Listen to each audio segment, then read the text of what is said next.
اور گرمی کا اور محنت کا عذر پیش کر کے لوگ روزہ چھوڑ دیتے ہیں۔ پہلی بات تو یہ ہے کہ موسم کا عذر یا محنت کا عذر پیش کر کے روزہ چھوڑنے کی اجازت نہیں ہو سکتی، بلکہ اگر محنت مزدوری کی وجہ سے آپ روزہ چھوڑتے ہیں تو اسلام کا حکم یہ جو احکام شرع ہے وہ بتا رہا ہوں آپ کو، کہ ایک طرف روزہ چھوٹتا ہے کام دھام کی وجہ سے، آپ اپنے اندر طاقت نہیں پاتے کہ محنت بھی کریں اور روزہ بھی رکھیں، تو روزہ نہیں چھوڑ سکتے۔ آپ کو شریعت یہ حکم دیتی ہے کہ آپ اپنی مصروفیات کم کر دیجیے،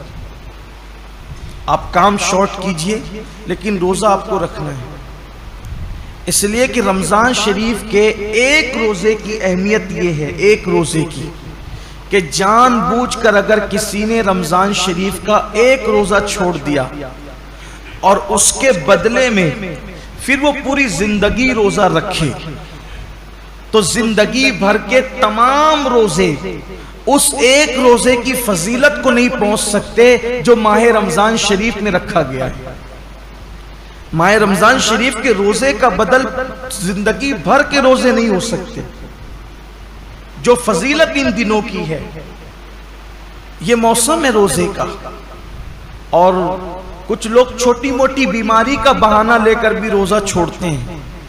ہر چھوٹی موٹی بیماری پر روزہ چھوڑنے کی اجازت نہیں ہے، گنہگار ہوں گے، سخت گنہگار ہوں گے۔ جس نے ایک روزہ رمضان شریف کا چھوڑا پھر اس کو قضا بھی کرنا پڑے گا ایک روزہ، اور توبہ بھی کرنی پڑے گا۔ یہ بھی عوام میں غلط فہمی ہے کہ جو لوگ سوچتے ہیں کہ رمضان شریف کا ایک روزہ چھوڑ دیا جان بوجھ کر تو 60 روزے رکھنے پڑیں گے، ایسا نہیں ہے، ایک ہی روزہ رکھنا ہے۔ یہ اصل میں جو بلا وجہ روزہ توڑ دیتے ہیں رکھ کر، 60 روزے ان کے لیے کفارے میں، لیکن جس نے روزہ چھوڑ دیا بہت برا کیا، اس نے ایک ہی روزہ رکھے گا بعد میں قضا، لیکن ساتھ ہی اس کو توبہ بھی کرنی پڑے گی۔ صرف روزہ قضا کرنے سے معاملہ ختم نہیں ہوگا، سچی توبہ بھی اس کے ساتھ لازم ہوگی۔ بلکہ جن لوگوں کے روزے کسی وجہ سے، لا علمی کی وجہ سے پہلے چھوٹ گئے تو وہ عام دنوں میں غیر رمضان میں ان روزوں کی دھیرے دھیرے قضا کر لیں۔ روزہ نہ رکھنے کا وبال بڑا دردناک ہے۔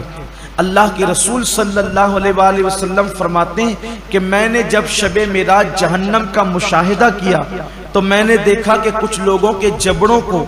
آگ کی کینچی سے کاٹا جا رہا ہے۔ میں نے پوچھا جبریل یہ کون لوگ ہیں؟ عرض کیا یا رسول اللہ صلی اللہ علیہ وآلہ وسلم یہ آپ کی امت کے وہ لوگ ہیں جو ماہ رمضان شریف میں روزے نہیں رکھتے تھے۔ اس لیے یہ دنیا ہے،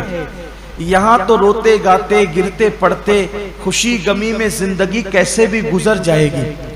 لیکن ایک دن آخرت ہے، دنیا ختم ہونے والی ہے اور آخرت کبھی ختم نہیں ہوگی۔ آج عمل کر سکتے ہیں، اس کی اہمیت کا اندازہ نہیں ہے، جب اس عمل کا صلہ ملے گا اور عمل نہ کرنے پر سزا ملے گی تب انسان پچھتائے گا کہ کاش میں نے اس کا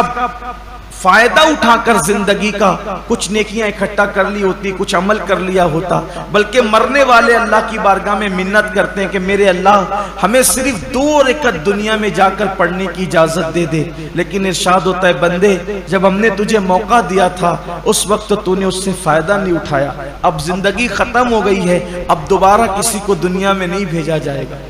اس لیے میں اپنے نوجوانوں سے کہتا ہوں بہانہ مت کیجیے، روزہ رکھنے والے کو صبر اللہ دیتا ہے،